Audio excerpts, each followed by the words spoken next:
விழுந்தவர்கள் எழுவதுவும் எழுந்தவர்கள் விழுவதுவும் முருகாவும் செயலாலன்றோ.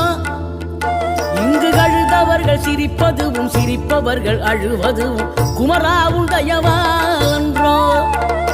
அந்தி பகல் எப்பொழுதும் தங்கி தடையில்லாமல் உங்கள் முகம் கண்ணிலாடும்.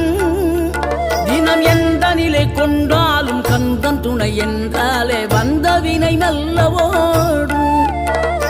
பணம் பதவி தேவையில்லை பொன்பொருளும் நாடவில்லை முருகாவும் அருள் போதுமே. உயிர் வாழுகின்ற காலம் எல்லாம் மாளிகையில் நாட்டமில்லை குமராவும் நிழல் போதும்.